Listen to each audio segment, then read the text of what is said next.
Allez, merci messieurs, merci mesdames de nous retrouver donc en direct sur Afrique Média Télévision dans le cadre de cette seconde édition de la semaine d'appel sur le continent qui revient donc autour de l'actualité assez particulière du côté du Mali. On vous l'a dit, donc le Conseil national de transition prolonge la durée de la transition pour 5 années, comme cela avait été revendiqué dans les récentes assises nationales qui s'étaient déroulées au pays il y a de cela quelques mois. Eh bien, il n'est donc pas question de permettre donc une transition pour 12 mois comme l'avait souhaité le président de la CEDEAO, le président Ghané Nana Akufo-Addo. Information qui nous permettra, messieurs, actualité qui nous permettra de décrypter donc, que nous allons décrypter dans le cadre de cette émission. Avec nous, André Christian Fanga, vous êtes journaliste, directeur de publication pour le journal La Dépêche de midi. Merci de nous retrouver. Bien, bonsoir Dépé. Bonsoir Fabrice Ndoum. Bonsoir aux techniciens, bonsoir à tous ceux qui nous regardent sur le globe terrestre. Vous savez que nous avons traversé les frontières et les galaxies aussi. Donc merci de m'avoir invité ce soir pour discuter d'un sujet aussi important. Vous savez que l'évolution du monde, c'est aussi sur la base de la communication. Et je pense que ce soir encore, vous avez mis un sujet extrêmement important. Extrêmement important, pourquoi? Parce que il faut véritablement dire aux Africains ce qu'il y a lieu de dire. Parce que une mauvaise communication produit de mauvais résultats et une bonne communication produit aussi de bons résultats. Donc nous pouvons être fiers aujourd'hui que nous avons fait un travail assez important de communication par rapport à la situation malienne et que la plupart des populations et les autorités ont compris de quoi il s'agit. Donc nous saluons ces Africains-là qui nous regardent de partout dans le monde. Nous allons continuer le combat malgré les temps difficiles, malgré tout ce qui se passe, mais nous allons continuer le combat. Vous savez que l'actualité actuelle, c'est par rapport à Bangui, où il y a eu tentative de coup d'État et tout le reste. Donc, l'ennemi ne dort pas. L'ennemi ne dort pas. Donc, nous aussi, on va continuer à veiller parce que nous sommes aussi des soldats d'un autre genre. Et nous allons veiller à ce que la liberté de l'Afrique, la liberté de notre continent soit effective, que ça ne soit plus une affaire d'une liberté d'un bout de papier qu'on a servi à des États et dit bon ok maintenant vous êtes indépendant. Voilà le document qui dit que vous êtes indépendant, mais que dans les faits l'indépendance n'est pas véritable, la souveraineté n'est pas véritable. Aujourd'hui, cette émission va nous permettre d'aller en profondeur de ce que c'est que la volonté populaire d'un peuple, la volonté d'une nation, d'un souverain, d'un État véritablement indépendant. Et nous saluons le peuple malien, vaillant peuple malien, soyez salués. Merci à vous, André Christian Fanga, pour que nous puissions mieux apprécier les enjeux autour de cette actualité malienne. Eh bien, nous allons prendre une attitude du président de la CEDEAO, le président Ghané Nana Akufo-Addo, qui a revenu effectivement sur sa volonté de voir cette transition se tenir sous 12 mois. Un extrait donc de cet entretien tenu il y a peu, c'était lors donc en marge de ce sommet Union européenne, Union africaine qui s'est tenu il y a quelques jours du côté de Bruxelles. On part à la technique pour prendre cet élément, on revient derrière pour en parler. Bonjour et bienvenue dans l'entretien sur France 24. Notre invité aujourd'hui est le président du Ghana, Nana Akufo-Addo. Merci beaucoup d'être avec nous. Merci de me recevoir à nouveau. Vous présidez également la communauté économique des États d'Afrique de l'Ouest. La France et l'Europe ont annoncé qu'ils allaient se retirer militairement du Mali.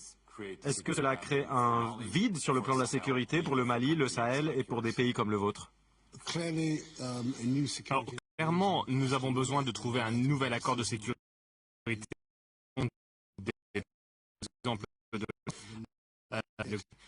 Des opérations au Mali. Nous avons des discussions de voir quelles modifications doivent être apportées à la position de la CEDEAO en termes de sécurité, ainsi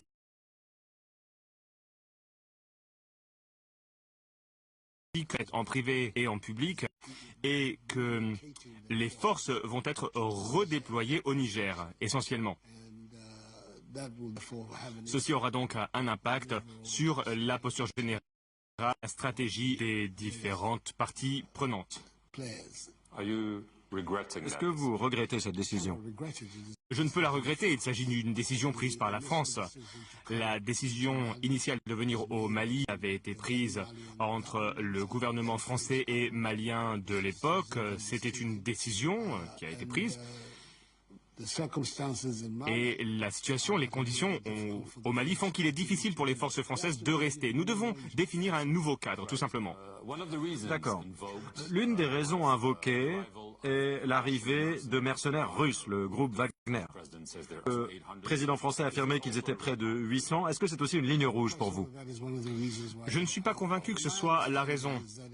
Je pense plutôt que c'est le manque de coopération entre les forces françaises et le gouvernement malien qui a motivé cette décision. Je ne suis pas sûr que ce soit la présence de ces mercenaires étrangers qui les ait poussés à partir. Je ne comprends pas. Est-ce que c'est une source de préoccupation pour vous, Monsieur le Président? Alors, tout le monde est préoccupé. Nous avons depuis longtemps un protocole bien établi au sein de la CEDEAO et de l'UA contre l'intervention de mercenaires étrangers dans les affaires intérieures de nos États. Et donc, si des mercenaires viennent perturber la vie des habitants au Mali, cela nous préoccupe. Si vous connaissez l'histoire de notre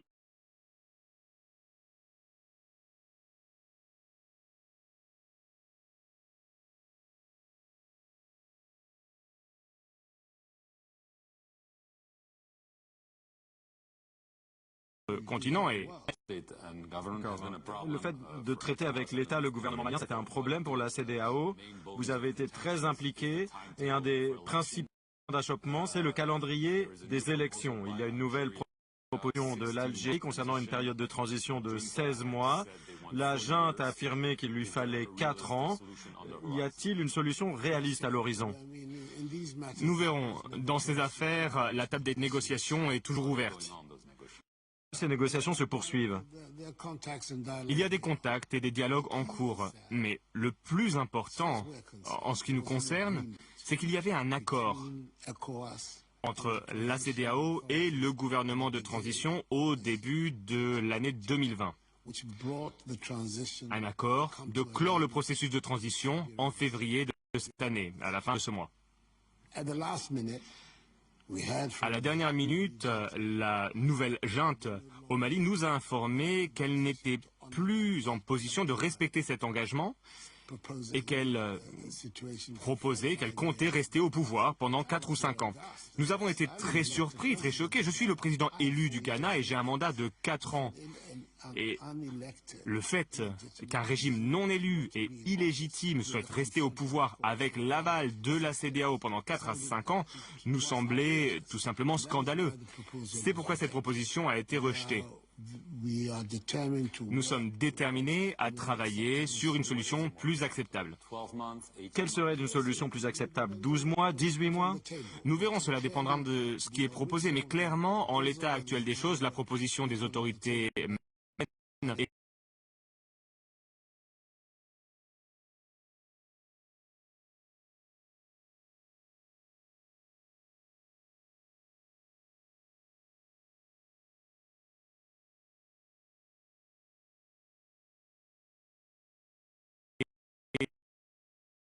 autour d'une table et voir ce qui est faisable. Évidemment, il y a aussi le Burkina Faso. La CEDEAO y a envoyé une délégation. Il semble là-bas. Est-ce que vous êtes également plus optimiste sur le fait que le scénario du Mali ne se reproduira pas là-bas? Pour le moment, les signaux et les déclarations qui viennent de Ouagadougou sous la nouvelle autorité militaire sont plus encourageants. Nous verrons jusqu'où cela va, mais ils sont allés très vite. Ils ont mis en place un comité technique de leur côté pour faire des propositions à la junte sur un calendrier de transition. Et nous avons l'impression qu'ils sont pressés de mettre en place un cadre de transition acceptable. 18 mois, comme ce qui avait été prévu initialement pour le Mali, est-ce que c'est réaliste ou est-ce que vous avez peur que... Nous verrons ce qu'il advient. En définitive, notre position est très simple.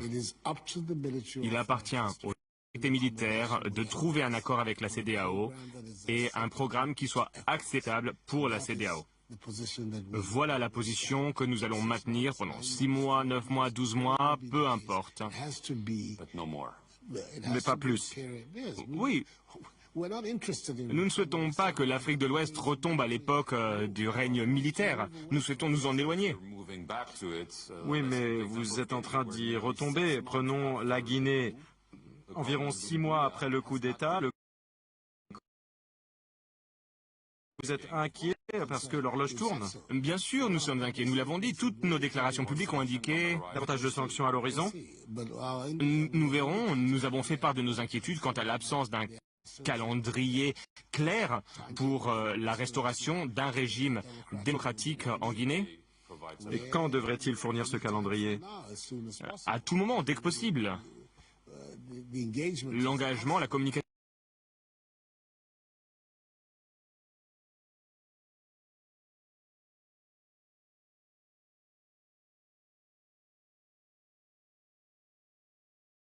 Pas. Il n'y a qu'une poignée de personnes dans la région de la capitale. Il y en a plus qu'une poignée, Monsieur le Président. Je ne sais pas, les informations que nous recevons, disons... Voilà pourquoi il est préférable d'avoir un système ou un gouvernement où la popularité se vérifie facilement par les urnes. Mais est-ce que vous êtes inquiet? Parce que Bien les sûr. coups d'État sont devenus la norme récemment. Ah non, ce n'est pas la norme. Une tendance alors. Je ne sais pas si on peut vraiment parler d'une tendance. Cela s'est produit dans 3 États sur les 15 membres de la CEDEAO pour le moment. Alors évidemment, nous ne souhaitons pas que cette contagion se propage et nous allons nous assurer que cela ne se produira pas. Nous travaillons au niveau national pour offrir une bonne gouvernance à nos citoyens, pour qu'il n'y ait aucune base, aucun prétexte pour une intervention. Et en parallèle, nous allons insister sur le respect de nos propres protocoles. Nous avons des protocoles contraignants en matière de bonne gouvernance et de démocratie dans la région. Nous sommes déterminés à travailler en ce sens. Est-ce un danger mortel pour la région? Je ne comprends pas le concept de danger mortel lorsque l'on parle d'État, de communauté et de fonction d'État. Il y a toutes sortes d'évolutions, mais celle-ci n'est certainement pas la bienvenue et nous allons nous assurer qu'elle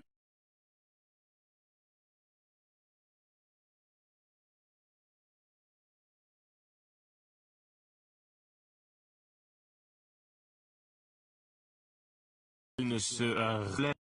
À l'origine de ce type de coup d'État, on l'a vu en Guinée. Le 3e mandat d'Alpha Condé est la raison qui explique le coup d'État. Est-ce que vous êtes préoccupé? Je ne suis pas sûr que le colonel Doumbouya ait dit ça. Non, il n'a pas dit ça. Ce sont des spéculations colportées par des personnes comme vous. Mais est-ce que la CEDEAO devrait être plus... La CEDEAO est préoccupée. Nous l'avons déjà indiqué au monde. Nous avons dit que nous étions dans un processus de révision, que nous nous penchions sur nos protocoles de base à la lumière de l'évolution de la situation. Et je pense que c'est une source de préoccupation. Moi, par exemple, je suis préoccupé par cette...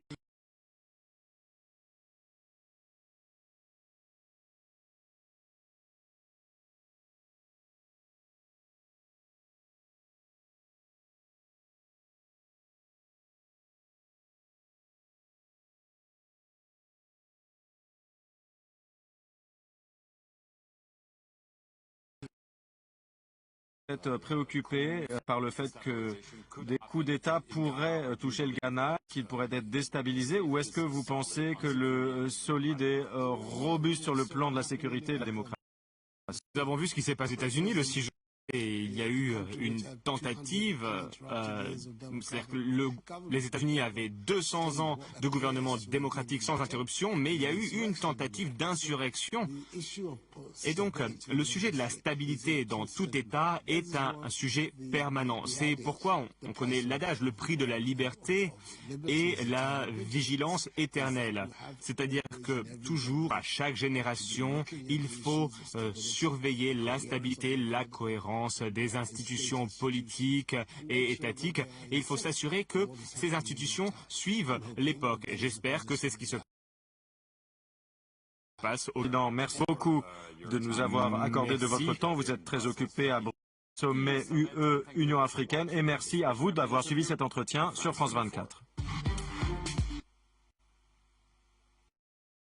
Qui nous a permis d'avoir cette réaction du président la CEDEAO, André-Christophe Fang, avant que de revenir pour mieux comprendre notamment la position de la CEDEAO, puisque c'était le patron de l'instance qui s'exprimait. Première réaction dans le fond, notamment de cette volonté de ce Conseil national de transition qui a donc donné depuis hier 5 années donc, au colonel Assimi Goïta pour tenter de mettre sur pied eh bien, la question fondamentale même de la refondation de la nation malienne.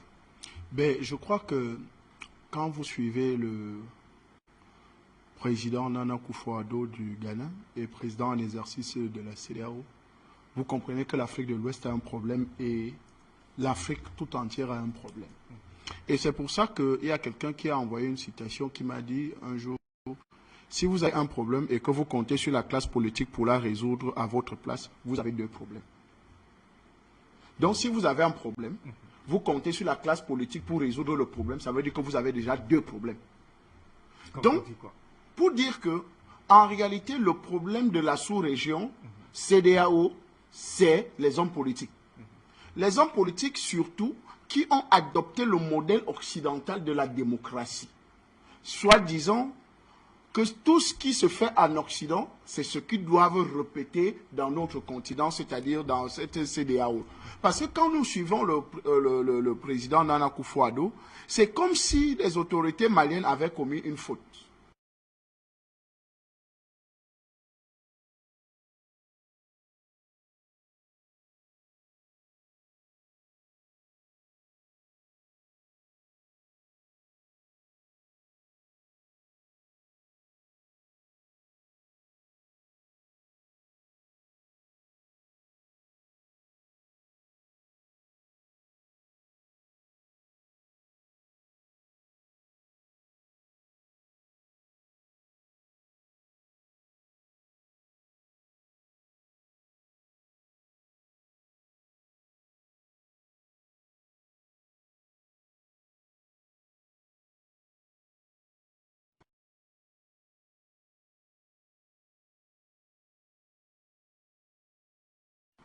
Et les autres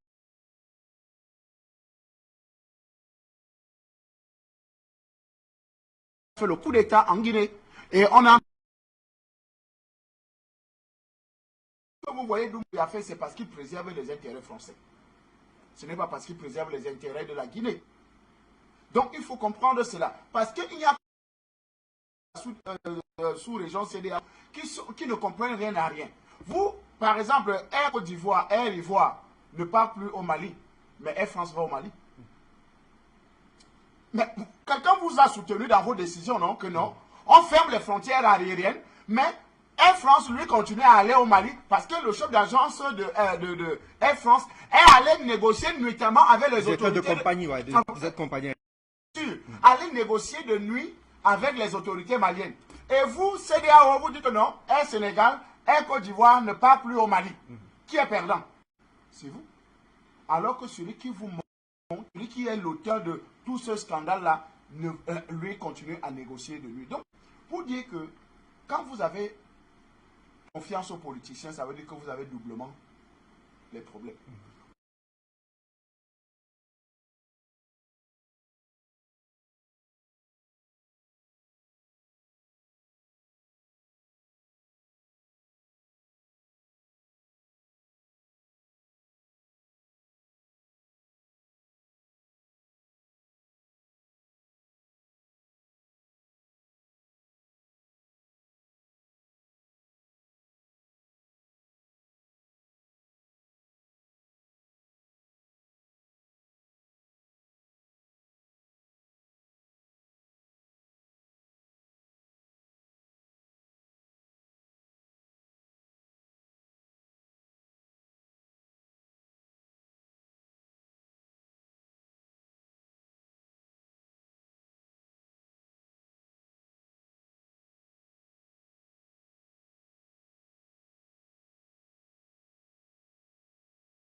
Pour arriver, il faut d'abord comprendre pourquoi on est arrivé à ça.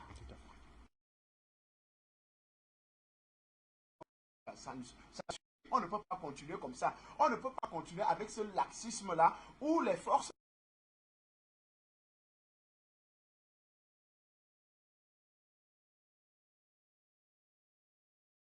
territoire malien.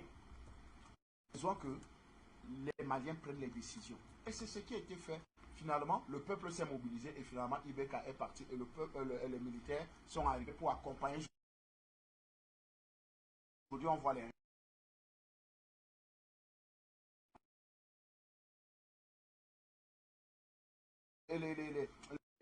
déclarations de Nana Akufo-Addo. Maintenant, au Burkina Faso, vous vous retrouvez avec un chef d'État complaisant.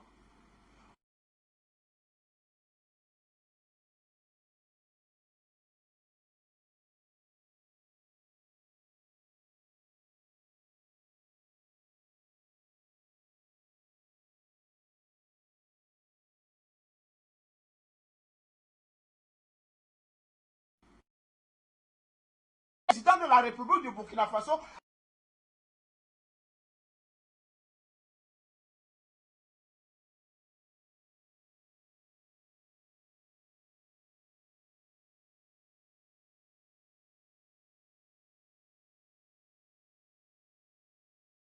a besoin d'abord un premier de choses, des moyens. Certains militaires, soit dans les taxes. Donc lui-même, comme vous l'avez entendu, Nana Akufo-Addo lui-même déclarer que non, s'il y a eu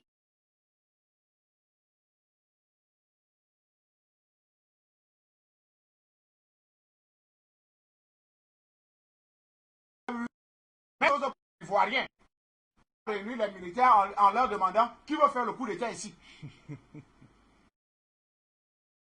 La peur dans le ventre de tous ces sous-préfets installés dans la sous-région Ouest Afrique. Quand vous suivez ces déclarations, vous comprenez qu'il y a panique. Pourquoi? Parce que la volonté populaire d'un peuple, vous ne pouvez pas l'arrêter. Et c'est ce qui est en train de se produire comme ça dans cette CEDEAO, dans cette sous-région. Et M. Nana Akufo-Addo, qui est président en exercice de cette CEDEAO, lui-même sait que tout peut arriver à tout moment. C'est pour ça qu'ils veulent éviter l'effet de contagion. C'est pour ça qu'ils s'acharnent.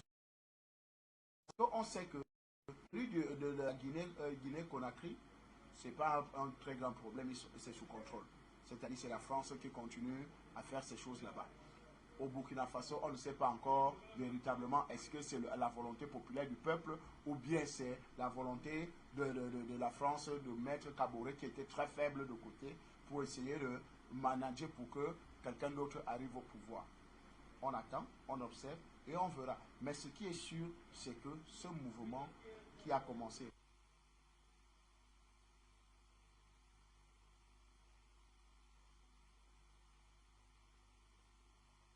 installé dans nos territoires, ça c'est irréversible. L'Harmattan noir va les balayer.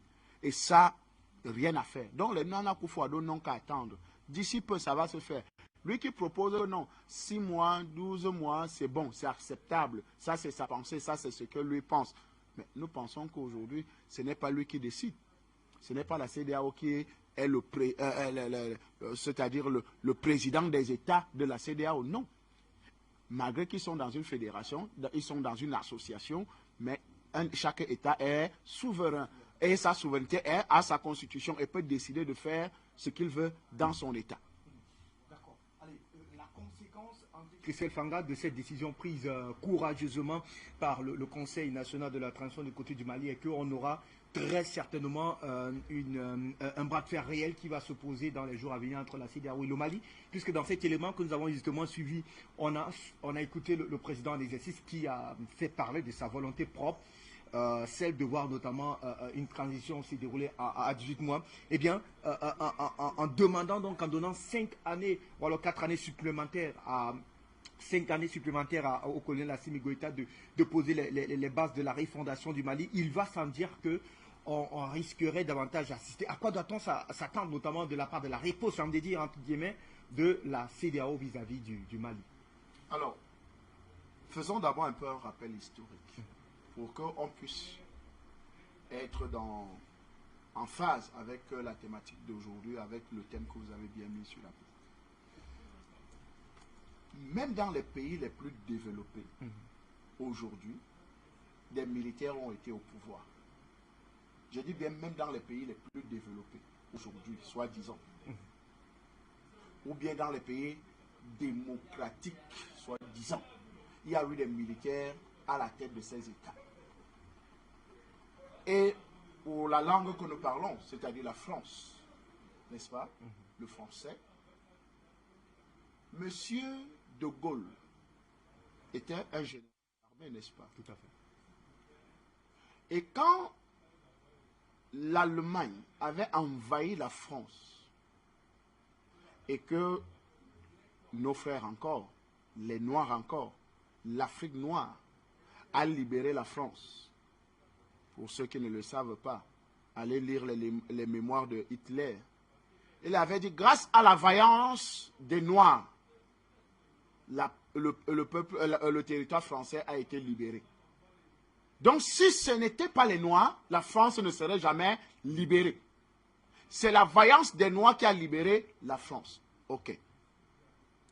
De Gaulle, après avoir libéré la France, avec le concours des Africains, d'ailleurs qu'ils ont encore assassiné, ceux qu'ils ont assassinés en France, ceux qu'ils ont jetés dans la mer, parce que quand il y a eu le transport pour aller au Sénégal, à Thiaroye, vous connaissez les événements de Thiaroye de 1944, où on allait tirer sur les tirailleurs.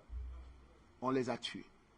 Ça, c'est la récompense des Noirs qui ont sauvé la France. On a tiré sur eux. Ça, c'est un autre événement. Ce n'est pas de ça qu'on parle. Monsieur de Gaulle a fait 14 ans de gouvernance. Sans partage. Sans partage, 14 ans. Militaire, général d'armée, 14 ans de gouvernance en France. Avant de penser à la République, ou bien de faire une élection. 14 ans sans partage. Bon, quand nous le disons, est-ce que les militaires ne sont pas aussi des êtres humains? Est-ce que les militaires n'ont pas les capacités de gouvernance véritables? Parce que le problème, c'est comme si, dans la géopolitique mondiale, les seules habilités à gérer un pouvoir exécutif, c'est les civils. Comme si les militaires n'ont pas fait des études, ne sont pas des humains qui ont une capacité de gestion. C'est ce qu'on essaie de nous faire croire. Que non, ce n'est pas possible. Mais est-ce que vous avez déjà vu un président américain qui n'est pas un ancien des forces, vous appelez ça quoi, de leur armée? C'est toujours des anciens. Tout le monde passe par un service militaire. Service militaire. Ouais, imposé à tout le monde. Imposé à tout le monde. Pourquoi? Parce qu'à partir de là, on apprend la discipline. À partir de là, on apprend le respect. Les valeurs républicaines. Les valeurs républicaines. Donc vous n'allez pas nous dire aujourd'hui que parce que certains militaires sont au pouvoir, c'est une faute. C'est une mauvaise idée de la démocratie. Non. On doit refuser ça. Et moi, je suis contre la démocratie importée. C'est-à-dire 5 ans élection, 5 ans élection, 5 ans élection. Finalement, les gens n'ont pas. Laissez ça pour les Américains, les Français et les autres. C'est eux qui ont besoin de ça. Parce qu'eux, ils sont déjà des pays qui ont déjà tout construit. Les De Gaulle ont construit. Ils ont eu le temps. 14 ans de gouvernance, sans partage, sans élection. Qui nommait qui il veut quand il veut. Il assassinait qui il veut quand il voulait. Parce que c'était le règne de la terreur. Et la preuve en est, c'est à partir de là que M. De Gaulle nous a imposé le franc CFA. Vous le savez. C'est la monnaie nazie. Vous savez que les Allemands avaient imposé une monnaie à la France. C'est cette monnaie nazie que M. de Gaulle, en fait, il allait sortir dans le tiroir des Allemands le vieux dossier que Hitler, en fait, la torture que Hitler avait imposée aux Français, c'est ça qu'il a sorti pour torturer aussi les Africains. Donc, c'était un règne sanguinaire. Monsieur de Gaulle, le français. Donc, quand nous parlons aujourd'hui des militaires au pouvoir, ce n'est pas une affaire des extraterrestres. C'est des êtres humains. C'est des gens qui ont la capacité de gérer. Ils sont allés dans de très bonnes écoles, qui ont fait de très bonnes études, qui ont une capacité de gestion, qui ont la discipline. La preuve en est, le Mali est en train de faire quoi aujourd'hui? En train de démontrer à la face du monde qu'on peut s'en sortir, même avec des militaires. Mais faisons une légère digression pour voir un militaire au pouvoir. Le Ghana que M. Nana Akufo-Addo parle là, qui a redressé le Ghana? Il s'appelle Gerald Rawlings, père son nom, qui était un militaire, qui a remis le Ghana sur les rails. Absolument. Donc la démocratie soi-disant qui bénéficie là, comme ces gens-là, ces impopulaires à bénéficier là aujourd'hui, c'est parce qu'il y a eu quelqu'un qui a travaillé pour que le Ghana devienne un pays démocratique. Parce que le Ghana était l'un des pays les plus corrompus. Le Ghana était le pays où il y avait extrêmement de faussaires. La preuve en est, la plupart des femmes et des machins que vous avez entendus, des grands bandits, sont allés apprendre au Ghana. Dans la fabrication, fausse monnaie, corruption et tout le reste, ils sont allés apprendre ça au Ghana. Donc, c'est parce qu'on a pris des décisions, un militaire a pris des décisions assez importantes au Ghana, qu'aujourd'hui, le Ghana est devenu une référence mondiale en matière d'élection ou bien en matière de soi-disant de gouvernance ou bien de démocratie. Voilà, là, selon les principes. Donc, j'évacue, premièrement, tout ce que j'essaie de dire, c'est pour évacuer le soi-disant que non, un militaire ou bien les militaires ne peuvent pas être au pouvoir. Ça, c'est faux. Un militaire peut être au pouvoir, il peut gouverner. Et nous avons vu des exemples. Nous avons pris des exemples. Deuxièmement, sur le mandat lui-même. Écoutez, quand M. Nana Akufo-Addo dit 12 mois au trou, ça c'est sa volonté. L'élection, c'est quoi? C'est eux qui nous ont appris que la démocratie, ou bien une élection, c'est la volonté du peuple, non? C'est une décision du peuple. C'est la loi de la majorité, n'est-ce pas? Tout à fait. C'est la loi de la majorité. Vous avez vu, et c'est vous qui avez présenté ces images sur Afrique Média, vous avez 4,5 millions de Maliens qui étaient dans la rue. De tous les pays, dans tous les arrondissements, dans tous les départements, dans tous les villages. Qui étaient dans la rue pour dire oui, nous voulons Assimi Goïta au pouvoir. Nous voulons, oui, le Premier ministre Choguel Kokala Maïga.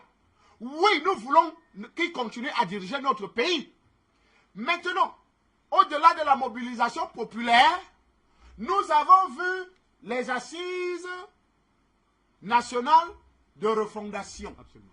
Qui est comme une sorte d'assemblée nationale qui valide aujourd'hui les choses au niveau du Parlement malien, n'est-ce pas? Qui ont dit, mais, parce que c'est eux qui représentent le peuple actuellement, qui parlent au nom du peuple, qui parlent maintenant, ils disent que non. Aujourd'hui, nous pensons que le président Assimi Goïta mérite 5 ans. Ce n'est pas Assimi Goïta qui a décidé de dire que je fais 5 ans au pouvoir. Bon, allez demander si en France, De Gaulle avait demandé l'avis du peuple. Non. De Gaulle s'est imposé par la force et la terreur. Alors, est-ce qu'Assimi Goïta a désormais donc investi du pouvoir du peuple pour mener cette transition? Est-ce que dans le cas actuel pour les Maliens, il n'est plus question de parler de transition? Est-ce qu'on peut parler désormais d'un président malien? Mais bien sûr, nous saluons le président élu du Mali, qui s'appelle le colonel Assimi Goïta. Vous savez que dans la même sous-région, c'est CEDEAO. Il y a quelqu'un qui était élu, soi-disant, à moins d'1 million d'électeurs. Suivez mon regard. Après avoir d'abord malaxé, après avoir d'abord torturé, après avoir d'abord coupé la Constitution. Vous voyez, les mêmes gens qui détruisent la Constitution, qui ne respectent pas la Constitution, c'est eux qui sont les premiers à vouloir venir donner les leçons de respect d'une Constitution. Donc aujourd'hui, on peut confirmer, on peut le dire clairement que M. Assimi Goïta est le président élu du Mali. Parce que si la démocratie, c'est la volonté du peuple, la gouvernance du peuple par le peuple, n'est-ce pas? Tout à fait. Le peuple en a décidé, non? On va encore quoi de plus? Ce n'est pas le premier principe de la démocratie. L'un des premiers principes, la démocratie a plusieurs principes. Selon l'Occident, hein? La liberté d'expression, n'est-ce pas? La liberté. Maintenant, le peuple s'exprime. Exprime leur volonté. Leur volonté, c'est que Assimi Goïta, président de transition ou bien président du Mali. N'est-ce pas? Le peuple veut, non? C'est une volonté, non? C'est la liberté d'expression, non? Ils l'ont exprimé, non? Pourquoi alors vous, CEDEAO, soi-disant, vous, Union européenne, vous, États-Unis, machin et tout, vous venez maintenant dire que non, on ne reconnaît pas ces gens-là. Mais écoutez, il y a quelque chose qui m'intrigue. Je me pose la question si le gouvernement français ou bien les autorités françaises là sont normaux. Parce que quand M. Macron s'invite au Mali pour rencontrer le président Assimi Goïta, il pensait à quoi? Invitation, la rencontre qui a justement avorté. Qui a avorté. Ouais. Il dit, bon, je vais rencontrer le président. Bon, ok. L'autre, le ministre des Affaires étrangères de l'Europe et machin, vous appelez Jean-Yves Le Drian. Jean-Yves Le Drian dit que lui ne reconnaît pas la junte militaire au pouvoir. Mais le président de la République, lui, dit qu'il veut négocier, il veut rencontrer le président Assimi Goïta. Au président Assimi Goïta lui dit, bon, ok, on met les conditions pour notre rencontre. Quelqu'un qui est illégitime, vous fallait le rencontrer par rapport à quoi? La preuve en est, vous voyez que le président Vladimir Poutine a imité Assimi Goïta. Vous avez vu la longue table, non? De séparation. Que ici, là, tu es le Covid. Tu es, je ne sais pas, tu es nuisible. Donc, il ne faut même pas qu'on soit proche.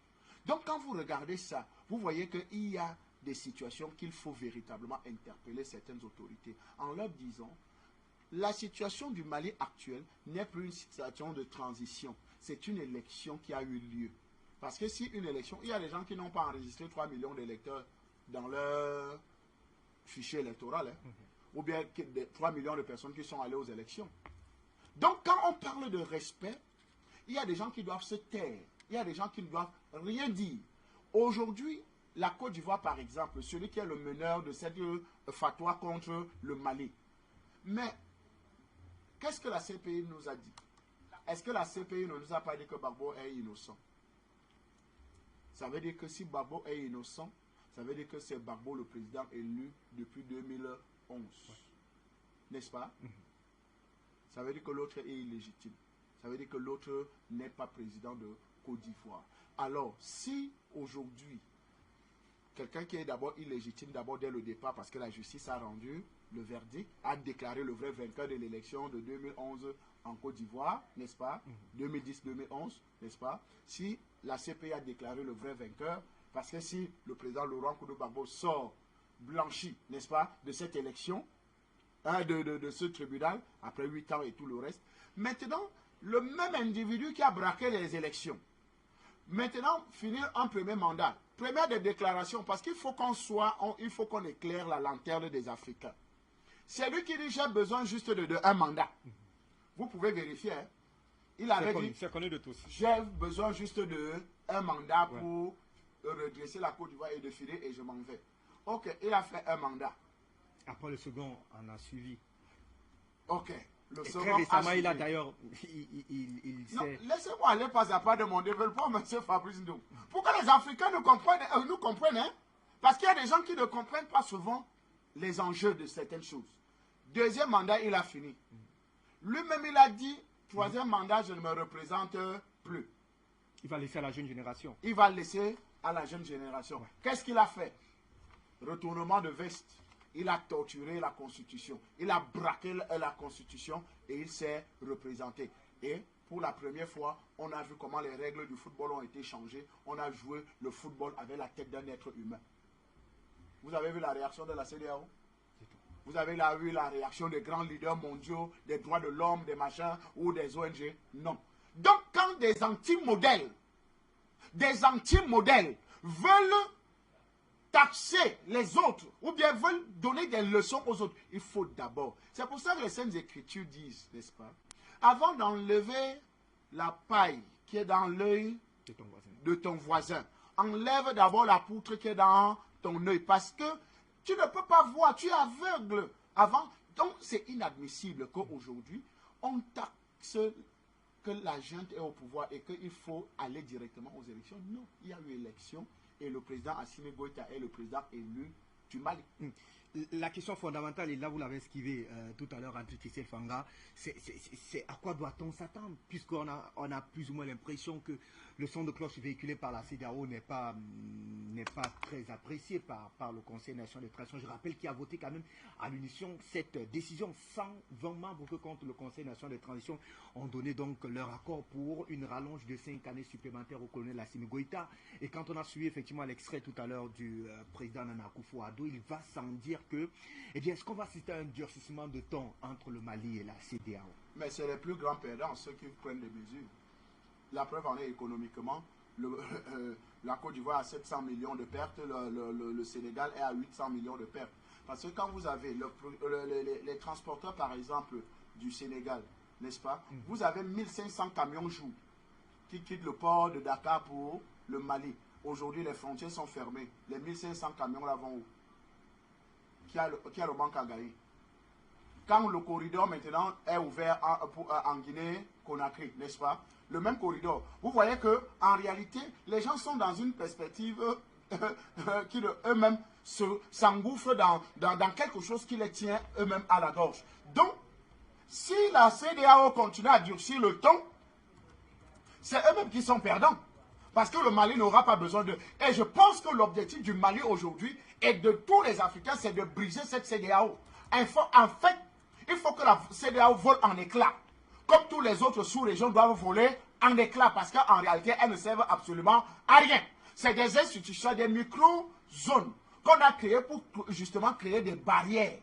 Quand même, c'est quand même incroyable. Juste pour parler peut-être de la monnaie simplement. Comment une même zone qui est francophone et anglophone, n'est-ce pas, peut utiliser deux monnaies différentes. Et vous êtes unis comment?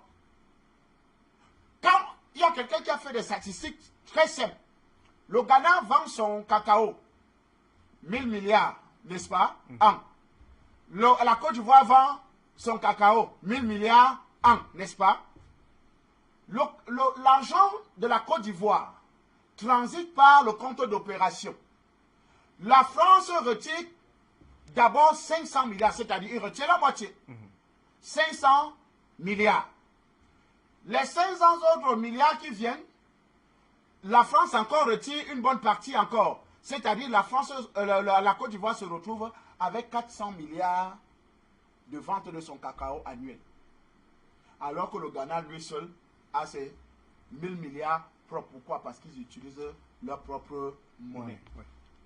Donc, vous ne pouvez pas parler d'une CEDEAO unie alors qu'il y a dissonance, alors qu'il n'y a pas d'entente, alors que vous n'utilisez pas la même monnaie. C'est pour ça que le projet Ouattara-Macron, c'est de créer une monnaie sous-régionale qui va impacter sur le Nigeria et sur le Ghana, qui ont leur propre monnaie, pour essayer d'unifier et pour renforcer le pouvoir de la France. Sachant que le Nigeria va être une puissance mondiale, hein, au vu de ce qui est en train de se faire au Nigeria, au vu de sa position, au vu de sa monnaie, parce que les différents États, quand on va quitter la France, le franc CFA et tout le reste, la France va dégringoler. Donc le Nigeria sera coude à coude avec la France au niveau du classement mondial des pays développés. Donc, quand vous dites que on va durcir le ton, vous allez durcir le ton contre qui? Contre le Mali. Mais c'est qui est perdant? C'est la Côte d'Ivoire qui est perdant. C'est le Burkina Faso qui est perdant. Disons simple, n'est-ce pas? On prend les faits. Vous savez que les journalistes, c'est les faits. Tout à fait. Zone des trois frontières. Burkina, ça fait Niger, 9 ans que la force Barkhane est installée, n'est-ce pas? Et c'est elle qui contrôle. Il a suffi 3 jours au Fama, c'est-à-dire les forces maliennes, de détruire toute cette base terroriste qui était devenue une zone incontrôlable. 3 jours. On a perdu quelques 8 soldats. Paix à leur âme, ils sont morts pour la patrie, pour le continent. Mais en 3 jours de combat, c'était fini. Mais Barkhane a fait combien? 9 ans.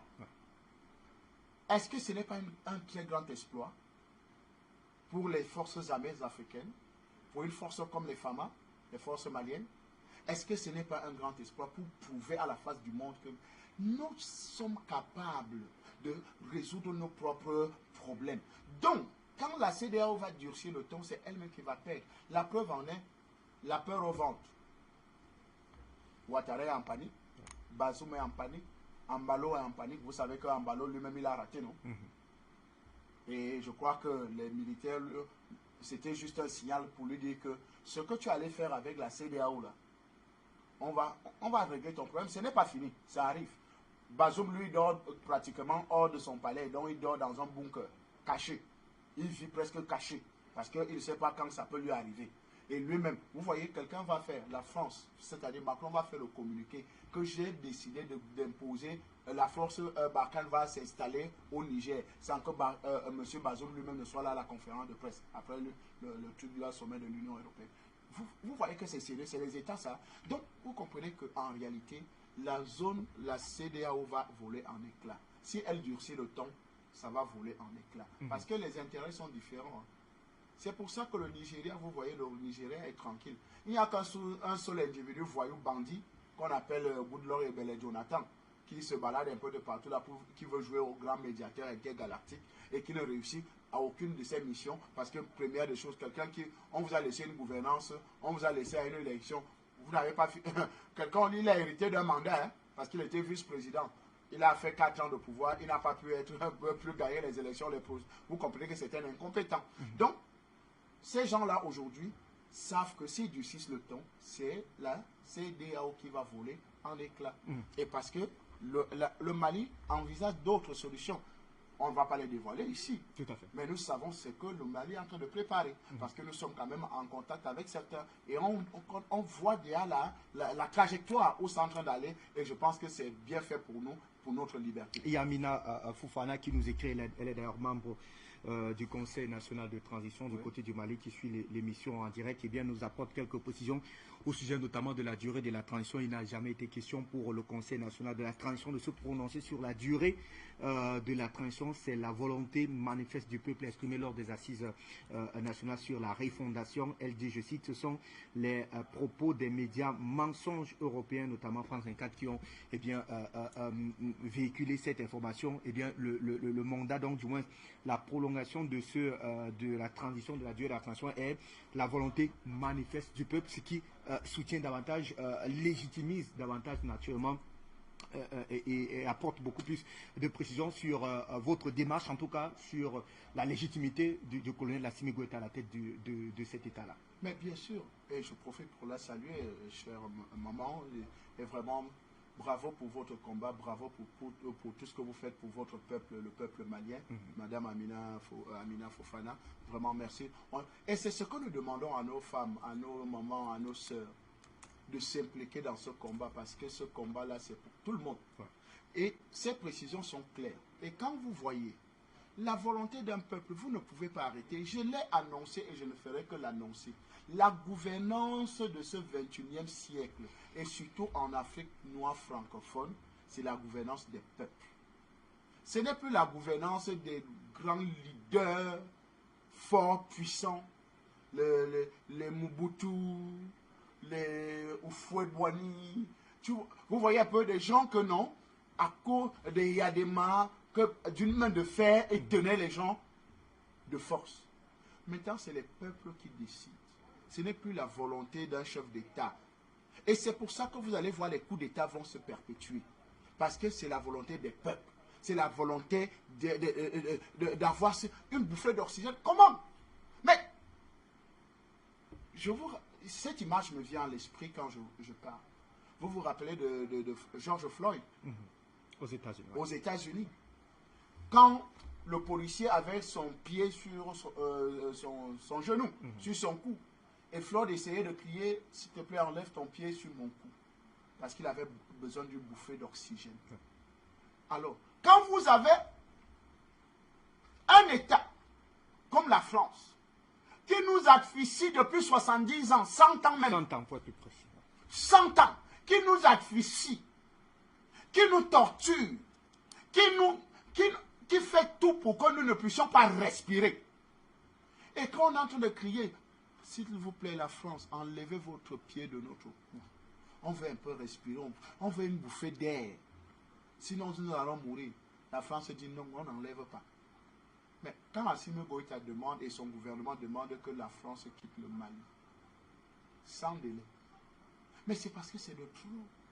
C'est de trop. Vous ne pouvez pas faire 9 ans. Mais c'est une incompétence caractérisée. D'ailleurs, même la France n'a jamais rien gagné de sa vie.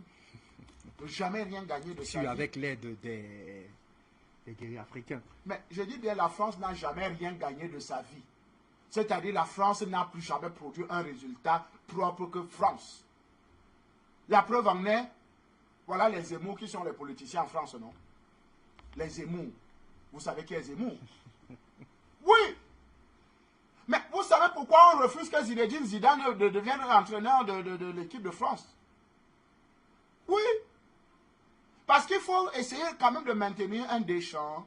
Vous voyez que les noms des entraîneurs français, Aimé Jacquet, le Deschamps, l'autre, Laurent Blanc, vous voyez un peu? On évite alors que Zidane est le meilleur. Mais on refuse parce qu'il ne faut pas qu'il y ait une... Mais ils vont faire comment? La prochaine France sera gouvernée par un Zinedine Mouredine Diop, je ne sais pas quoi.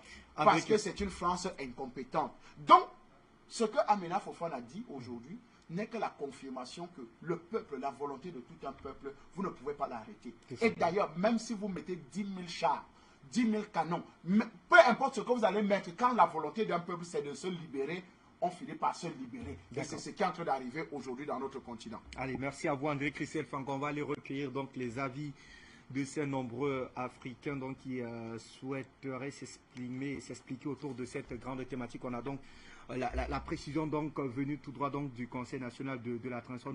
Elle n'aura pas pu être avec nous, Amina Fofana, puisque très bousculée avec notamment ces nombreuses consultations. Mais l'information est là, donc c'est une volonté manifeste donc désormais du peuple malien qui souhaiterait vivement, activement donc donner 5 années supplémentaires au colonel Assimi Goïta afin effectivement de mettre en place la volonté des peuples maliens exprimée lors des différentes assises donc sur la refondation de cet État. On va donner la parole à ces Africains qui nous attendent depuis un moment au standard. Allô, bienvenue, bonsoir.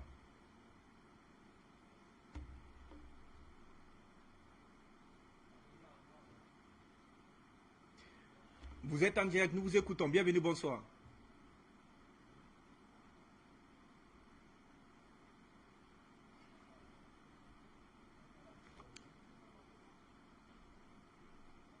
Est-ce que nous avons des appelants? Bonsoir, bienvenue, bonsoir.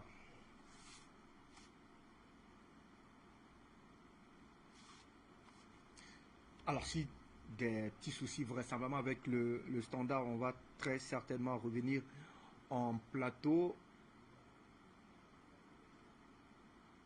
Alors, est-ce que nous avons des appelants au niveau du standard? Allez, nous allons revenir donc en plateau pour vous retrouver André Christelle Fank autour de cette thématique, en attendant notamment d'être rejoint par des Africains donc autour de cette grande thématique, et nous tentons davantage de scruter cette actualité malienne, alors que justement il y a quelques jours notamment il y a eu des grosses manifestations du côté donc de Bamako et partout pour demander, saluer davantage le courage et même l'abnégation de ce gouvernement qui n'abdique pas, qui reste droit dans ses bottes sur la volonté notamment de reconquérir totalement la souveraineté tout entière de ce peuple malien là, défiler, mais surtout brandir notamment des pancartes et autres drapeaux pour demander Manu Militari, le départ pur et simple effectivement de cette force d'occupation du côté du Mali, avec notamment la bravoure de son conseil du colonel Assimi Goïta, qui a donc notamment, vous l'avez souligné tout à l'heure, demandé un départ Manu Militari donc de cette force d'occupation Barkhane du côté du Mali. Je voudrais vous rappeler une chose, Fabrice. Excusez-moi, Ivoirien, excusez-moi de prendre toujours le cas de votre Dramane. Dramane arrive, en fait, quand il commence la politique, on dit non, on ne veut pas que je sois chef d'État parce que je suis musulman.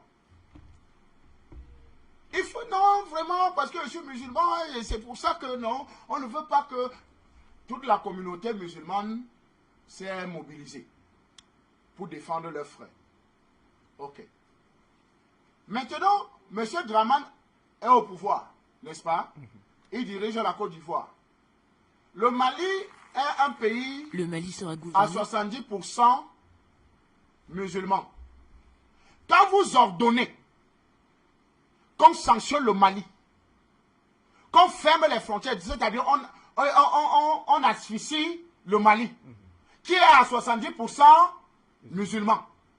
Et dans l'entretien téléphonique d'ailleurs avec le docteur Boubou Cissé, qu'il a refusé d'ailleurs d'admettre dans son récent entretien, même si tout laissait croire effectivement qu'il savait de quoi il s'agissait. On comprend clairement sa soif de voir notamment ce régime du Mali s'effondrer face pas le régime.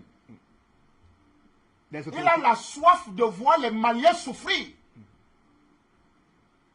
qui sont 70% musulmans.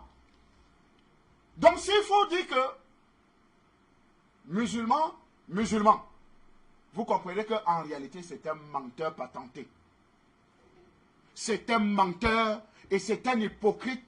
Il a utilisé la religion pour atteindre ses fins. Finalement, voilà ses frères musulmans qu'il est en train de punir. Donc pour dire que, Fabrice, la situation aujourd'hui au Mali n'est plus une question ni de religion, ni de pays, c'est une condition qui concerne tous les Noirs africains. André, vous permettez que l'on aille bien sûr au standard pour donner la parole. C'est aussi leur émission. Absolument, appel sur le continent, émission dédiée notamment aux téléspectateurs qui donnent leur avis autour d'un fait d'actualité. Ce soir, nous nous intéressons au Mali. Hilaire, vous nous retrouvez depuis le Cameroun pour apporter votre contribution autour de cette actualité malienne. Nous vous écoutons. Bienvenue, bonsoir. Oui, bonsoir, M. Fabrice. Je profite pour saluer votre invité, notre grand frère Christophe Fanga. Et je salue aussi tous les techniciens. Alors, il est nécessaire de pouvoir rappeler que Nana Akufo-Addo n'a pas des instructions pour imposer au Mali. Alors, d'autant plus que je me souviens, si cela encore est d'actualité, qu'au Ghana, que je connais, je pense que le Ghana n'est pas totalement libre. Parce que je suis même ahuri quand je fais certaines choses. J'ai remarqué certaines choses. Que très tôt le matin, tous les Ghanéens se mettaient en rang pour aller faire les toilettes, pour aller se mettre à l'aise dans les toilettes. Alors je me suis posé des questions. Je me suis renseigné à eux. Pourquoi vous faites cela? Ils disent que quand vous avez une équipe foncière au Ghana, vous ne pouvez pas creuser à plus de 20 mètres de profondeur. Je leur demande pourquoi cela. Ils disent que parce que au-delà, ça appartient à la reine d'Angleterre. Alors, venir voir ce Nana Akufo-Addo donner des injonctions au Mali, je pense que lui-même les Ghanéens restent encore dans l'esclavage pur et simple de l'Angleterre. Et je devrais normalement en appeler ici au peuple ghanéen de chercher leur liberté comme le Mali l'a fait et comme le Mali l'a vraiment démontré. Je passe par là pour dire que ces injonctions-là, vraiment nous le mettons de côté. Et la CEDEAO, vu ce que le grand frère Christophe Fangala a expliqué sur le plateau, ils ne doivent pas donner ces injonctions-là pour obliger les Maliens à faire ce qu'eux-mêmes chez eux ne le font pas. Alors nous devons regarder alors nos hommes politiques et dire justement que nos hommes politiques ne font pas la politique pour nous, ou bien ne font pas la politique au bénéfice du peuple du Mali, du peuple malien. En général, c'est ce que nous observons dans plusieurs pays africains, puisque tous ces politiciens ne font que la politique pour la France métropolitaine. Alors, ces hommes blancs qui logent au milieu de nous, nous devons normalement, ces hommes blancs à la peau noire, je vais dire, qui logent au milieu de nous, nous devons tout faire pour nous en occuper d'eux, parce que ce sont eux qui sont des propres cailloux dans notre chaussure. Ce sont eux qui nous orientent vers la politique américano-occidentale pour nous maintenir dans l'esclavage. Alors, donc, je félicite le peuple malien et je félicite la dame de fer Amina Fofana. Fabrice, donc, je dis merci à plus média du monde tenu. Merci à vous, Hilaire. Depuis donc le Cameroun, on a certaines précisions en attendant qu'elles soient un peu plus complètes autour de cette actualité. Amina Fofana, qui nous fait justement du monitoring autour donc de cette actualité. Elle dit merci beaucoup Afrique Média Télévision. C'est toujours un plaisir que de vous suivre. La charte vient donc d'intégrer toutes les conclusions des assises nationales votées à l'unanimité donc par les membres du Conseil national de la transition information, fraîchement donc conclu il y a quelques secondes seulement. Alors, nous donnons la parole à Jean qui nous retrouve depuis les États-Unis à fond, notamment, avant que de revenir pour tenter de voir un peu plus en profondeur. Jean, nous vous recevons. Bonsoir, bienvenue. Bonsoir Fabrice. Bonsoir. Bonsoir André Christelle. Bonsoir pour votre combat. Bonsoir les techniciens. Bonsoir tous ceux qui étaient liés sur Afrique Média. Bonsoir l'Afrique. Bonsoir la jeunesse africaine. Bonsoir. Pour ne pas dire bonjour, parce que nous voulons un nouveau jour qui va se lever sur le continent africain et qui se lève. Vous voyez, le problème du Mali, c'est déjà réglé avec les Maliens eux-mêmes. Ils ont compris qu'ils doivent se libérer du joug de l'Occident. Donc, tant que ceux qui sont à la manœuvre du pouvoir dans nos pays africains ne comprennent pas l'enjeu, s'ils se voient confortables avec l'Occident, ça fait tant pis pour eux. C'est ce que nous voyons chez notre frère Akufo Addo de Ghana, qui tient un langage de je ne sais pas quoi. Qu'est-ce qu'il sait? Vous voyez, ces gens-là, ils ont signé un pacte avec l'Occident, le diable. Ce n'est pas qu'on s'amuse, c'est une réalité. Tant qu'on n'est pas conscient de cela, on ne peut pas s'en sortir. Ils pensent que les Ghana qui lient aujourd'hui, qui a eu contact avec les Américains, ils pensent que ce sera éternel. C'est des bandits, ces gens-là. Je dis bien, ceux qui se disent, ces Américains-là qui viennent faire n'importe quoi, ces Occidentaux-là, c'est des bandits, c'est des gens racistes. Si vous ne comprenez pas ça, vous n'allez pas vous développer. Nous devons sortir de leurs griffes. Vous voyez? Donc, vraiment, nous encourageons les Maliens et nous leur disons qu'ils sont sur le bon chemin. Non, ils sont sur le bon chemin. Le Ghanéen, là, Akufo, il a bien compris, il sait. Le Mali existe avant la CEDEAO. Akufo sait ce qui s'est passé au Mali. Il sait leur souffrance, il savait leur souffrance. Qu'est-ce qu'ils faisaient? Il sait ce que Ouattara fait en Côte d'Ivoire. Mais qu'est-ce qu'ils ont fait? Mais c'est une honte pour ces gens-là. Mais comme ils sont dans leur obscurité, soi-disant lumière, c'est comme ça qu'ils vont agir. Mais vous voyez, c'est ce qu'ils avaient fait, ceux-là qui dirigeaient nos pays, ce qu'ils avaient fait, certains, ou bien pour ne pas dire beaucoup d'eux, c'est ce qu'ils avaient fait jusqu'à ce que nos pays sont là où nous sommes aujourd'hui. Et on ne va pas trop les appeler parce qu'on on les manipule. C'est des gens sur lesquels, ou bien, on danse sur leur cerveau. Quand ils rentrent dans leurs habits et dans leur poste d'autorité, ils se rassemblent là, et ils militent dans leur club maçonnique, on danse sur leur cerveau, surtout sur les Noirs. Vous voyez, mais ça ne va pas durer longtemps, parce que la justice divine doit trancher. Je dis bien, la justice divine doit trancher. Alors nous disons à Touadéra de ne pas avoir un grain de pitié pour Lucifer, la France, dans son pays. C'est des gens qu'il faut griller s'il y a la possibilité, comme le Mali le fait maintenant. Nous encourageons les Maliens à donner un bon exemple en Afrique. Et griller-les. Parce qu'avec la Russie, on est sur le roc. Je dis bien, on est sur le roc que personne ne vous ment. Nous voyons la géopolitique mondiale aujourd'hui. Prenons notre partie, la bonne partie, pour sortir des griffes de l'Occident, qui ne fait que mentir, nous trahir depuis juste là. Que Dieu bénisse, nous sommes en guerre. Merci Fabrice. Merci Christophe.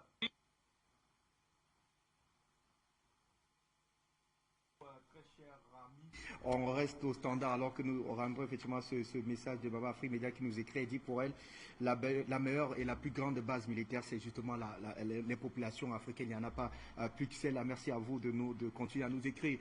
Nous allons au standard pour retrouver Marc. Vous nous appelez depuis la France. Bonsoir, bienvenue Marc. Votre contribution.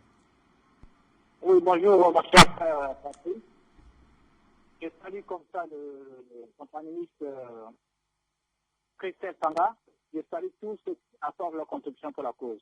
Alors, une fois que j'ai dit ça, j'ai 2-3 choses à dire sur cette thématique concernant le Mali. Ce que je peux dire, la première, c'est d'encourager et de féliciter les autorités maliennes d'avoir pris leurs responsabilités, d'agir, parce que nous sommes dans l'ère de l'action. Ça ne sert à rien que nous venions ici par lancer des insultes, que ce soit des nègres des maisons, que ce soit des vendus. Non. Chaque peuple doit prendre sa responsabilité. Et donc, qu'est-ce qu'il faut faire maintenant? C'est pour ça que hier, j'ai lancé l'appel à tous les peuples de l'Afrique de l'Ouest en disant quoi? Gbagbo est revenu de ce pays. Qu'est-ce qu'il attend pour mettre en marche la dynamique de libération de la Côte d'Ivoire? D'autant plus que les Américains veulent installer Africom en Côte d'Ivoire, la France veut installer une partie de ses soldats là-bas. Donc, Gbagbo ne doit plus attendre. C'est l'occasion rêvée qu'il doit prendre en main pour que les choses changent. Une fois que j'ai dit ça, les Sénégalais doivent faire la même chose. Les Burkinabés, pareil, ils sont en marche. Maintenant, vous allez me permettre de faire une petite introduction sur ce qui se passe en Centrafrique. Notre cher patriote qui a commencé à ouvrir la brèche pour que les Maliens le suivent, Touadéra, on t'a tenté, ça fait la 3e fois que ça arrive. J'avais dit sur l'Argentine d'Afrique Média à Déby, tu ne peux pas combattre quelqu'un et l'avoir chez toi. Qu'est-ce que Déby a fait? Il s'est entêté, il se croyait tout puissant. Qu'est-ce qui s'est passé? Il est parti, sous terre.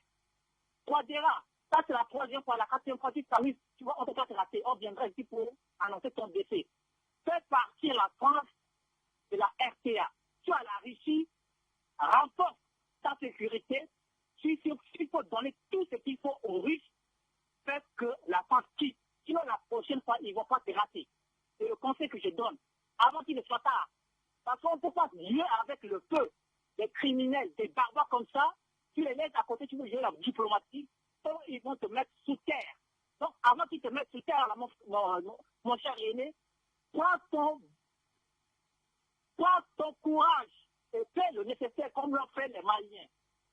Merci encore. Merci pour l'émission. Et que Dieu vous bénisse et à très vite. Merci à vous, Marc, d'être passé par ici. Delphin, nous prenons cette fois-là la direction de Bujumbura pour vous retrouver. Merci que de revenir ce soir à la maison. Contribution autour de cette actualité malienne, très cher ami. Je suis une fois de plus heureux. Est-ce que nous avons Delphin avec nous? Delphin, bonsoir. Vous m'entendez, hein? Absolument, Delphin, nous vous recevons.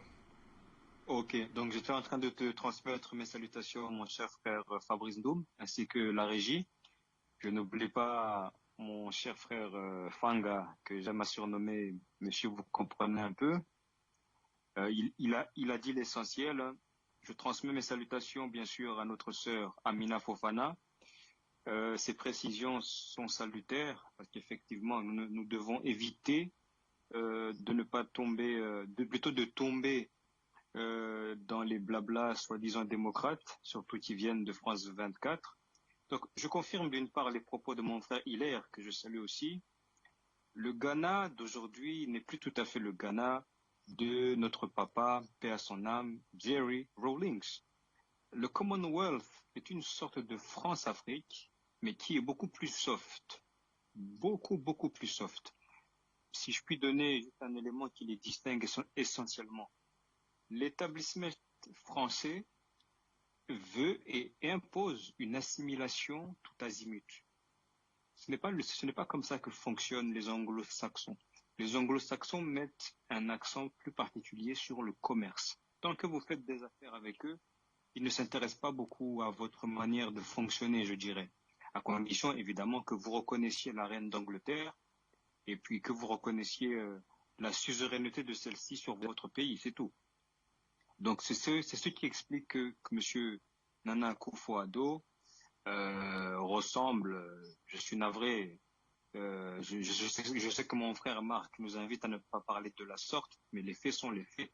M. Nana Akufo-Addo ressemble davantage à un nègre de maison que l'était M. Jerry Rawlings. Ceci étant dit, moi je ne vais pas parler longuement. La réalité du terrain donne l'avantage aux autorités maliennes. Je tiens simplement, comme je l'ai dit hier, dans l'épisode d'appel sur le continent, qui était d'ailleurs piloté par toi, mon cher Fabrice Ndoum, le Burundi a subi ce genre de chantage tout de suite après le coup d'État avorté, heureusement, de 2015. Pendant 5 ans, ils nous ont mis des sanctions à non plus finir, des menaces. Le résultat, c'est que le Burundi s'est recroquevillé sur lui-même. Aujourd'hui, d'un point de vue agroalimentaire, nous sommes autosuffisants. Nous n'importons plus rien du tout. Nous avons la chance d'être l'un de ces pays au monde qui a un climat où tout pousse. Vous plantez tout ce que vous voulez au Burundi, ça pousse. Ça pousse. Même des fruits ou des légumes, j'allais dire, qui viennent d'Europe ou d'Amérique, elles poussent chez nous. L'inverse n'est pas forcément possible. Donc, le Mali peut faire ça. Je pense que le Mali, outre son sous-sol extrêmement riche, est un endroit où l'agriculture peut être mise en place à grande échelle et nous serons ravis de manger de la viande issue du Mali. Et donc, à partir de là, il ne faut pas s'alarmer. Il faut que les Maliens restent soudés. Je sortirai en donnant un exemple simple. Nous autres, les Burundais, nous sommes tellement soudés que nous avons introduit ce que nous avions décidé derrière l'ancien président Nkurunziza dans l'actuelle constitution. Et l'État du Burundi est stable jusqu'en 2034. Vous vous rendez compte du gain de temps? Le premier mandat actuel court jusqu'en 2027. Et derrière, il y en a un autre qui est légitime, d'après notre constitution, jusqu'en 2034. Et une telle cohésion à tel point que le président du Burundi a assisté au récent sommet Union africaine, Union européenne. Mais nous avons les armes qui nous ont permis d'être solides et M. Ndayishimiye a fini sa tournée européenne avec un entretien privilégié avec la diaspora burundaise qui se trouve du côté de Belgique.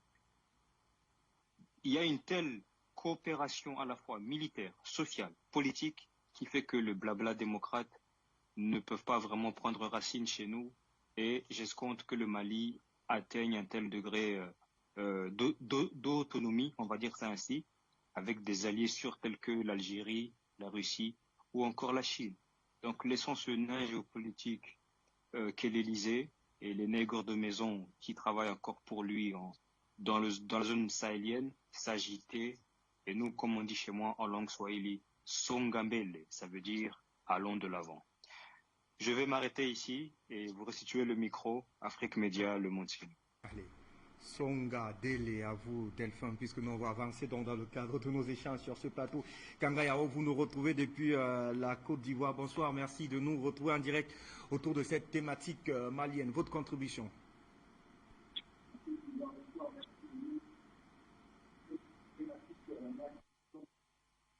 Allô, oui, bonsoir.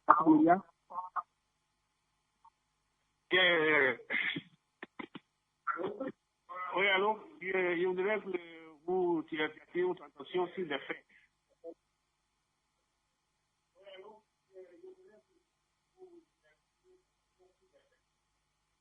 Oui. Parce que je pense que Afrique Média est une télévision responsable. Une télévision très responsable.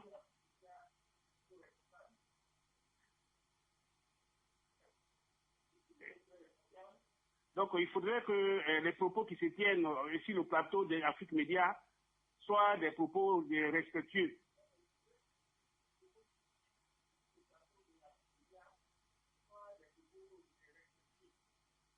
Voilà.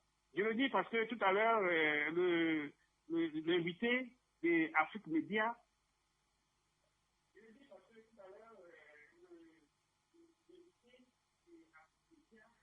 tient des propos à l'égard de notre président comme si c'était son ami.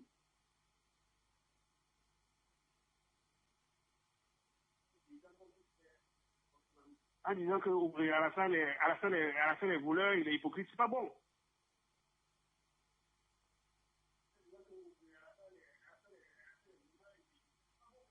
Ce sont les propos qui divisent.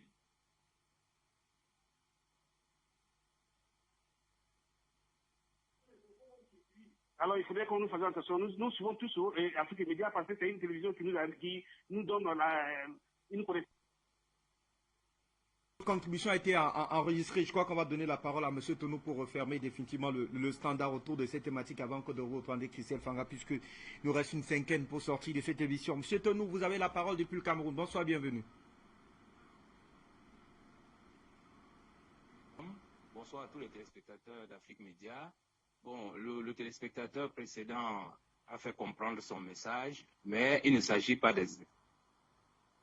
Monsieur Fangwa essaie simplement d'utiliser des arguments pour nous étayer sur la situation que nous vivons sur notre continent avec ces présidents qui sont au service de la France. Cela dit, Monsieur Ndom, je ne vais pas ajouter beaucoup de choses par rapport à tout ce que les autres ont dit. Tirons tout simplement les conclusions. Tous ces problèmes-là ne concernent que les pays francophones. Ça, c'est la première chose. Deuxième chose, Monsieur Fangwa a pris un exemple là, pour vous montrer comment tourne l'argent du cacao entre le Ghana et la Côte d'Ivoire. Mais que vont chercher nos présidents en Europe? Quelques milliards, alors que nous avons le diamant, l'or, le pétrole, le cacao, le café. Nous avons tout. L'Europe a quoi? L'Europe a la neige. Mais qu'allons-nous chercher? Qu'est-ce que nous allons chercher là-bas alors que nous avons tout ici?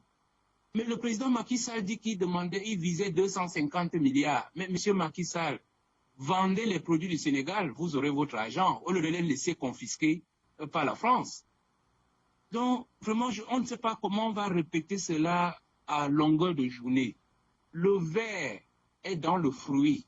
L'Afrique est un fruit très juteux. Et la France est installée avec ses bases militaires, avec son franc CFA, avec toutes ses ambassades, toutes ses babouses. Tant que nous ne stipons pas ce verre du fruit, je vous assure, nous allons souffrir encore pendant des années et des années.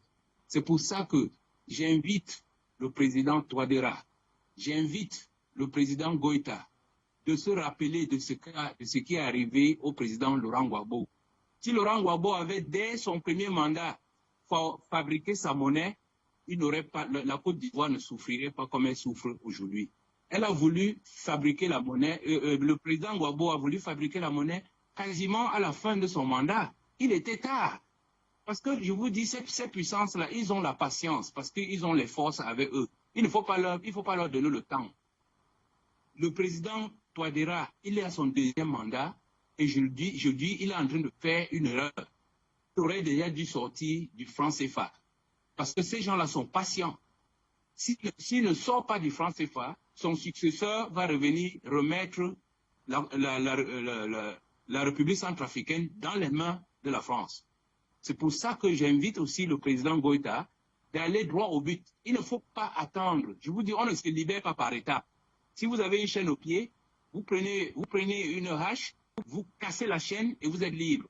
Mais vous ne pouvez pas être là à cogner la chaîne tous les jours en disant nous sommes en train de nous libérer.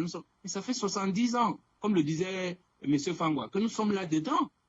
Donc il ne faut pas dire que ouais, on va taper le fer doucement. Coupez ce cordon-là une fois pour toutes et que nous en sortions. Je vais finir en faisant une petite remarque, si vous m'accordez juste une minute, par rapport à ce qui se passe en République centrafricaine.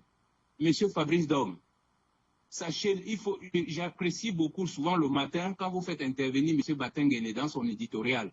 S'il vous plaît, faites-nous une petite introduction permanente pour dire aux Africains que toutes les ambassades, tout le personnel des ambassades de France dans nos pays sont des anciens babous, sont des militaires. Ils sont en guerre contre nous, comme le disait M. Fangwa, depuis 70 ans. Donc, ce sont des militaires. Quand ils sont là, ils sont là pour nous combattre. Donc, préparons-nous à les combattre également. Voilà ce que je souhaitais dire, M. Fabrice Dom. Bonne soirée à vous.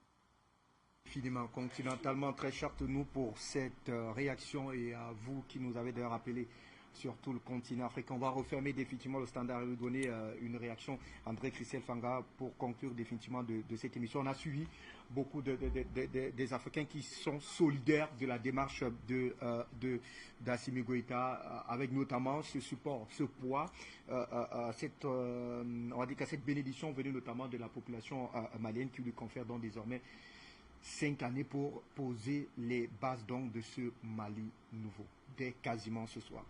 Mais 5 ans renouvelables, il faut le préciser. Absolument. 5 ans renouvelables. Je passe je salue le grand frère qui venait d'intervenir. Je connais bien, j'ai remarqué la voix en dernière position. Et je voudrais dire à Monsieur Tenou. Monsieur Tenou, voilà. Monsieur Yao de la Côte d'Ivoire qui disait qu'on tenait des propos discourtois. Je voudrais lui rappeler l'interview du président Laurent Gbagbo à RFI, je crois, c'était RFI ou France 24, et où il disait M. Ouattara est un menteur. Je dis qu'il est menteur. Il le répète par 3 fois que M. Ouattara c'est un menteur. Ce n'est pas moi qui le dis. Et les faits le montrent que M. Ouattara est hypocrite, menteur, tueur, assassin. C'est clair.